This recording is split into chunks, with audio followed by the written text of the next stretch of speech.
सादर नमस्कार, सादर जय जिनेंद्र। क्षमा ब्रेकिंग जैन न्यूज प्रतिदिन प्रातः दोपहर एवं रात्रि में देश भर से संपूर्ण जैन समाज से संबंधित सही और सकारात्मक समाचारों के लिए देखना और सुनना न भूलें। साथ में आपसे विनम्र निवेदन है कि यदि आपने इस चैनल को सब्सक्राइब नहीं किया है तो कृपया अवश्य कीजिए और शेयर और लाइक करके धर्म प्रभावना में सहयोगी एवं सहभागी बनिए।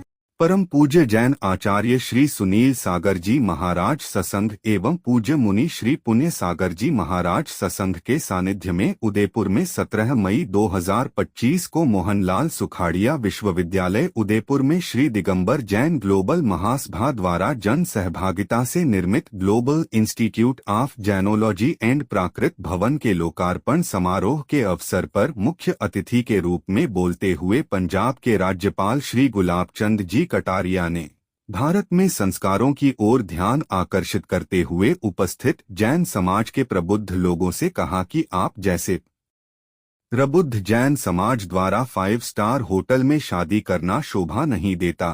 लीजिए सुनिए इस अवसर पर दिया गया महामहिम राज्यपाल महोदय का संबोधन। अत्र विराजित आचार्य श्री सुनील सागर जी के चरणों में वंदन, आचार्य श्री पुण्य सागर जी के चरणों में वंदन, सभी चरित्र आत्माओं के चरणों में वंदन, आरिका माता जी के चरणों में वंदन।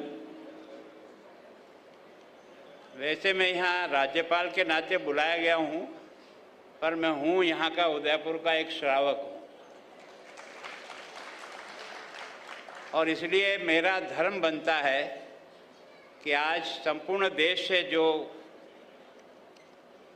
इस कार्यक्रम में उपस्थित हुए हैं उन सब का स्वागत करना मेरा पहला धर्म है। मैं आप सब बंधुओं का उदयपुर श्री संघ की तरफ से बहुत बहुत अभिनंदन करता हूं कि आप सब ने समय निकाल करके इस कार्यक्रम में उपस्थिति भी दी और हमारे इस प्रोजेक्ट को आगे बढ़ाने में सहयोग और सहायता भी की। इसके लिए मैं उदयपुर वासियों की तरफ से आप सबका बहुत आभार व्यक्त करता हूँ। सच में इस प्रोजेक्ट को आगे बढ़ाने में उदयपुर विश्वविद्यालय का बहुत बड़ा योगदान है। आदरणीय पूर्व कुलपति त्रिवेदी जी और वर्तमान कुलपति सुनीता मिश्रा जी, इन्होंने जिस तरह से ये स्थान हमको उपलब्ध कराया और जिस प्रकार से त्रिवेदी जी ने उस समय हमारे स्पीकर साहब सीपी जोशी की उपस्थिति में मैं भी यहाँ उपस्थित था, पहली बार जमनालाल जी ने इस अभियान को गति देने का प्रयास किया और आज जो कुछ भी स्वरूप खड़ा हो रहा है, इस प्राकृत एक तरह से विभाग को जिस ऊंचाई पर ले गए, उसमें जमनालाल जी और उनकी टीम का बहुत बड़ा योगदान था।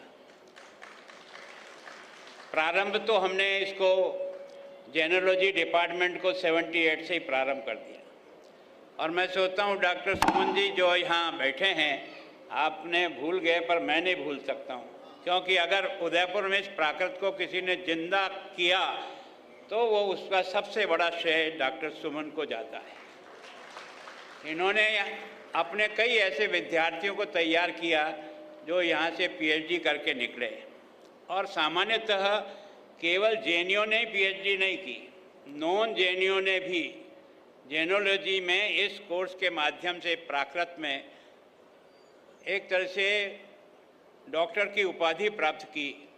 तो सच में ये और इनके जो सारे सहयोगी उस समय थे, उनका मैं बहुत अभिनंदन करना चाहता हूँ कि आपने जो पौधा लगाया वो कई वर्षों के इंतज़ार के बाद में फल देने लायक बना। इसके लिए जमनालाल जी और आपकी टीम को बहुत धन्यवाद देता हूं कि आपने इसको आगे बढ़ाने का प्रयास किया। इसको प्रारंभ करने वाले कांकरिया जी थे, बाकी काफ़ी लोग थे उस समय जब प्रारंभ किया, लेकिन उस समय सभी समाजों के लोग ने उदयपुर विश्वविद्यालय में जैनोलॉजी की पीठ स्थापित हो, इसके लिए बहुत प्रयत्न किया। और मैं सोचता हूँ कि महावीर भगवान की 2550वीं जो जयंती अवसर था, उस समय सबका ये आग्रह था कि हमारे विश्वविद्यालय में इस प्राकृत भाषा के आधार पर भारत के जो ज्ञान का भंडार है उस भंडार को समझने के लिए कुछ विद्वान तैयार होने चाहिए, जिसके कारण से समाज को आगे बढ़ाया जा सके और संस्कृति को आगे बढ़ाया जा सके। मैं सोचता हूँ कि आखिर ये जो भगवान महावीर की परंपरा है, 2500-2600 वर्ष होने आ गए, आज भी ये साधु संत विराजमान हैं, ये जो आरिका माता जी विराजमान हैं। शायद दुनिया का कोई ऐसा नहीं होगा जिसने भगवान महावीर से प्रारंभ करके आज तक उसी संस्कारों को इसकी मजबूती के साथ समाज में पहुंचा रहा है।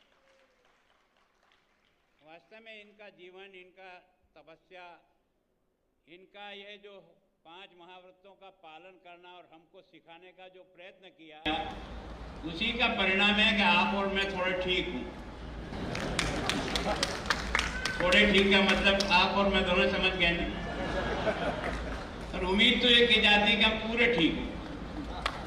मैं सोचता हूँ इस प्राकृत विश्वविद्यालय, क्योंकि आज आपका और मेरा सौभाग्य है कि हमारे यहाँ ऐसे ऐसे दानवीर आए जिन्होंने एक साथ ही अपनी दान की पेटी खोल करके 1 करोड़ रुपया, 50 लाख रुपया, इतना है। मैं आपका बहुत अभिनंदन करता हूँ कि आपने उस पौधे को सींचा है जो भारत का भविष्य है। आपने छोटा मोटा काम नहीं किया। आगे ये चमत्कार कोई सामान्य स्थिति नहीं है। हमारे ब्रह्मास्त्र ने बता दिया कि तुम्हारे पास ही पटाखा नहीं है, अब हमारे पास भी मजबूत पटाखा है। जैसा करोगे उसका जवाब ऐसे ही देंगे।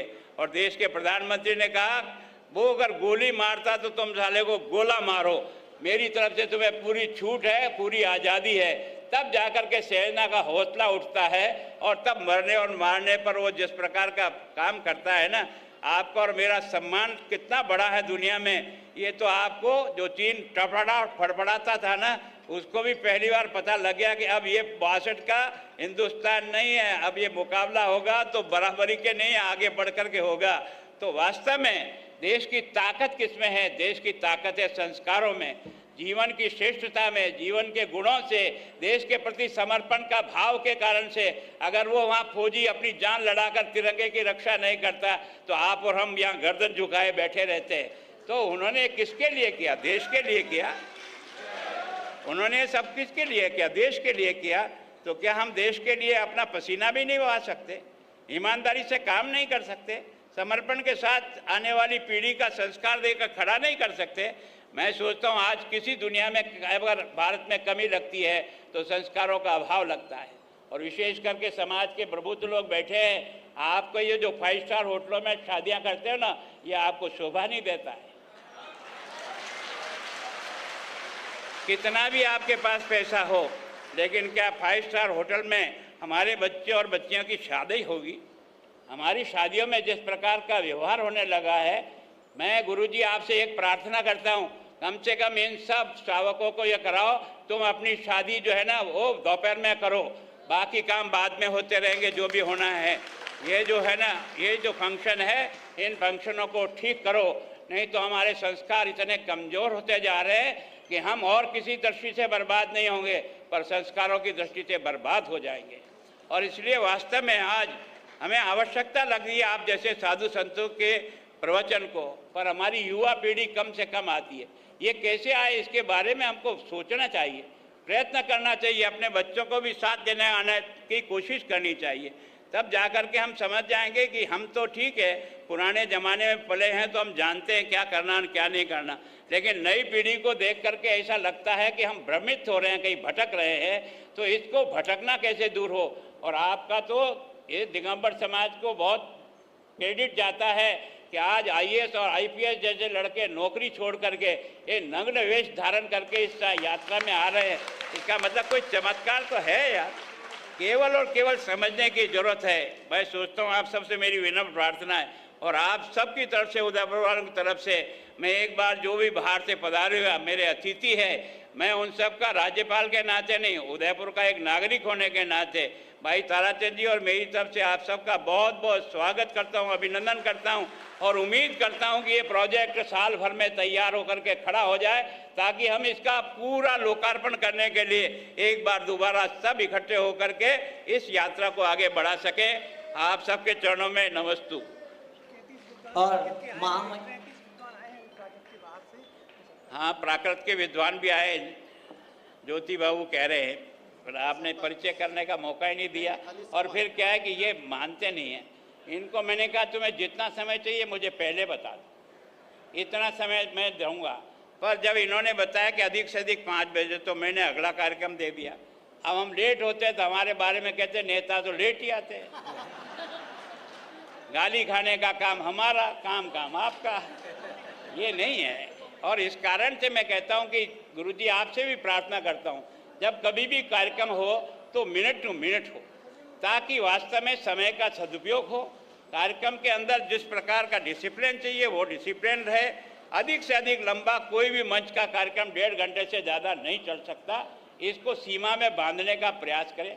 ये स्वागत करने के लिए 4-4 आइटम देने की जरूरत नहीं है। एक कोई तो भी साहित्य की किताब जो अच्छी हो, जिसको हम जा कर के हम और हमारे बच्चे पढ़े, वो आप हमें दे दो तो उससे हमें पर्याप्त हो जाएगा। मैं सोचता हूँ इसके बारे में सुधार करने के लिए प्रयत्न करिए। आज नहीं, अब आपका समस्या ये है कि स्वागत करेंगे तभी पैसा मिलेगा। मैं भी समझ रहा हूँ आपकी मजबूरी को, लेकिन उनकी भी धीरे धीरे आदत डलाओ। किसी तरह से स्वागत करो, सम्मान पूर्वक या मंच पे बुला करके उनको साहित्य भेंट करो, और उसके कारण से वो भी उस साहित्य को पढ़ेंगे और उनके बच्चे भी पढ़ेंगे, तो कुछ न कुछ उसमें से ज्ञान उनको मिलेगा। अगर कुछ गलती से कह दिया तो माफ़ी चाहता हूँ आप सबसे, और आप सब चरणों में मेरा बार बार वंदन, आप सबका आशीर्वाद। बहुत बहुत धन्यवाद सर। Kshama breaking Jain news YouTube channel पर विज्ञापन देकर धर्म प्रभावना में बने सहभागी। विज्ञापन देने हेतु संपर्क कीजिए मोबाइल नंबर 9026900740 एवं समाचार एवं वीडियो भेजने हेतु WhatsApp number 9335236222। Kshama breaking Jain news YouTube channel देखने के लिए आपको बहुत बहुत धन्यवाद। सादर प्रणाम, सादर जय जिनेंद्र।